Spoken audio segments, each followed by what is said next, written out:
Good morning. Ngasigi reading happen yang minar ko card se ohum se hana lotu othame ko ado sida maga kona na hadi 1 2 gi mahutta hadi kaino ina crystal oina thame ko crystal se aham bagi crystal se ko gi golden quartz han hai ko si se ko sigi 5 first se hadi golden quartz khan mama natraga red kaino si se ko sina hadi clear quartz ko ngarang ina rose quartz hai ne ko sina clear quartz mane golden quartz mane aduga lagi sena red jasper hai ko sisena red jasper ko ado nung ahum se hape tangi ko hadi maming ado loina hadi confuse lani ko hadi maming akoina sum regular ona sina bana tan nung se hadi hek yeng bada ina hai tar ko keno oi bodo pamba oi ba hai ga attract to nung do hana khan biro ko pura sina clear crystal oi na ko sisena red machu katang chang bane ko may se katang mamba male ngasi ai may se ko aduna zo hai machu se the later do se dai lo thok pres ko card se amam ko aham bagi card ko aham bagi se akoina kaino le ko 7 of cups ko adi no gonda ngasi hadi pot se lakani ko thabak oiro natraga hadi keno ma haita nangi mai gei da haita ko ngasi se lak pa sida ama khatang la oi hadi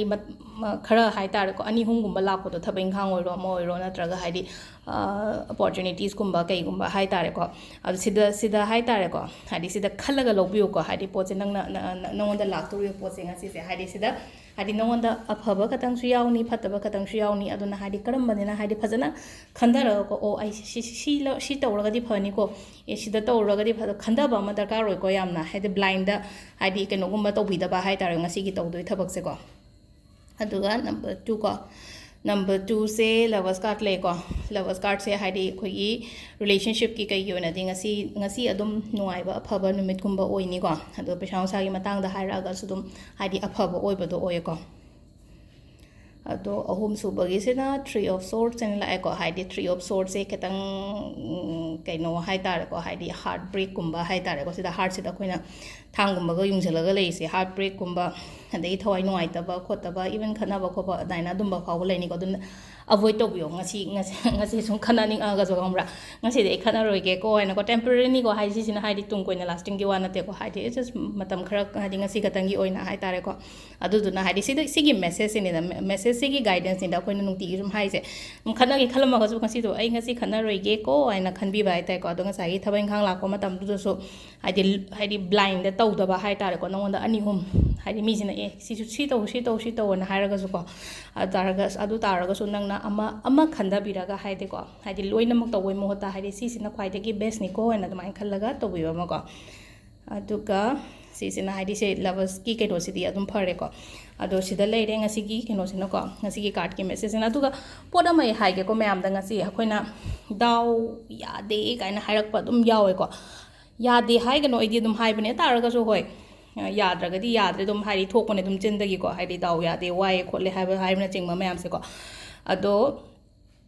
sida aina haigadaba haragadi hari ko pochai khara lei ko akoina piroi daba wai roi daba hai tare ko mingonda khoi first ko ahambada gari waina gano ko ichina oi taraga so hadi gari waina gano hadi mingonda su wai raga sigano nangna su pigano kaigino hai matam da hadi nangi kaiguma nangi matam hai tare ko aigi matam se hasik jam phari harga nangi phaba do mi duna logi da hai tara nangi namana bi oiro na chena oiro ma oiro ko hadi ngatang oi taru sibo ko pakem taw gono hadi nangi aphaba matam ler magadi mana loi pura chakani kaigumba mi amadugi hadi phattaba magi madaw yadaba matam gumbo dari nangon mo halakpa hai tare ko mana nga shiro keno to matam da aduga amana keno jewelry gumba se hadi sanalupa wai ba ma koi wai budi wai nei ko hadi nga shiru ba kholu ama yari nge adu ma so avoid to biyo ko akoi gi jewelry gumba wai to wai shin to ba se hadi si sina mo high health ta kai da problem putang lak pa ko ba dumai na to ba hai tare ko adumai lei adagi phiron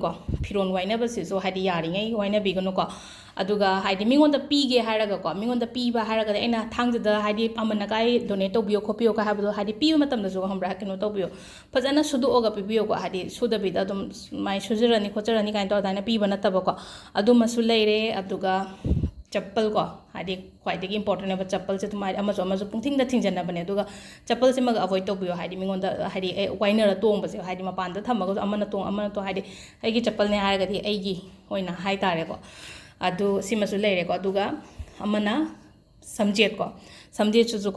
ꯁꯝꯖꯦꯠꯁꯤꯁꯨ ꯀꯩꯒꯤꯅꯣ ꯍꯥꯏ ꯃꯇꯝꯁꯦ ꯋꯥꯈꯟꯁꯦ ꯍꯥꯏꯇꯥꯔꯦꯀꯣ ꯉꯁꯥꯏꯒꯤ ꯃꯤꯗꯨꯅ ꯌꯥꯝꯅ stress ꯂꯩꯕ ꯅꯠꯇ꯭ꯔꯒ ꯃꯉꯣꯟꯗ ꯑꯦꯟꯖꯥꯏꯇꯤ ꯃꯌꯥꯝꯒꯨꯝꯕ ꯑꯃ ꯂꯩ ꯏꯃꯨꯡ ꯃꯅꯨꯡꯒꯤ ꯁꯦꯝ ꯄꯔꯁꯟꯗꯁꯨ ꯍꯥꯏꯔꯁꯤꯅꯦꯀꯣ ꯃꯥꯅ ꯈꯜꯂꯤꯕ ꯋꯥꯈꯜꯗꯣ ꯅꯪꯉꯣꯟꯗ ꯑꯃꯨꯛ ꯆꯪꯉꯛꯀꯅꯤꯕ ꯉꯁꯥꯏꯒꯤ ꯀꯣꯛꯇꯨꯗꯗꯤ ꯍꯥꯠꯂꯤꯕꯅꯤꯅ ꯁꯝꯖꯦꯠꯇꯣꯀꯣ ꯑꯗꯨꯗꯨꯅ ꯍꯥꯏꯗꯤ ꯁꯝꯖꯦꯠꯀꯨꯝꯕ ꯁꯤꯒꯨꯝꯕ ꯃꯆꯥ ꯃꯌꯥꯝꯁꯦ ꯍꯥꯏꯗꯤ ꯀꯩꯁꯨ ꯑꯣꯏꯅꯗꯤ ꯈꯟꯗꯕ ꯇꯥꯔꯒꯁꯨ ꯁꯤꯁꯦ ꯈꯤꯇꯪ ꯆꯦꯟꯖ ꯇꯧꯔꯒ ꯌꯦꯡꯉꯣꯀꯣ ꯍꯥꯏꯗꯤ ꯑꯩꯅ ꯍꯥꯏꯔꯤꯕ ꯄꯣꯠ ꯃꯔꯤ ꯃꯉꯥꯁꯦꯀꯣ ꯑꯗꯨꯒꯤ ꯃꯇꯨꯡꯗꯁꯨꯀꯣ ꯍꯥꯏꯗꯤ ꯂꯥꯏꯐꯇ ꯑꯗꯨꯝ ꯈꯔ ꯑꯐꯕ ꯆꯦꯟꯖ ꯂꯥꯛꯀꯅꯤꯀꯣ ꯉꯁꯤ ꯑꯩꯅ ꯍꯥꯏꯔꯤꯕ ꯃꯉꯥꯉꯩꯁꯦ ꯅꯍꯥꯟꯈꯩ ꯇꯧꯔꯝꯃꯒꯁꯨ ꯑꯦꯕꯣꯏꯗ ꯇꯧꯕꯤꯌꯣꯀꯣ ꯑꯗꯣ ꯁꯤꯗ ꯂꯩꯔꯦ ꯉꯁꯤꯒꯤ ꯃꯦꯁꯦꯖꯀ ꯇꯤꯞꯁꯀ ꯍꯥꯏꯇꯥꯔꯦꯀꯣ ꯉꯁꯤꯒꯤ ꯊꯦꯡꯛ ꯌꯨ ꯍꯌꯦꯡꯒꯤ ꯑꯃꯨꯛ ꯌꯦꯡꯃꯤꯟꯅꯔꯁꯤꯀꯣ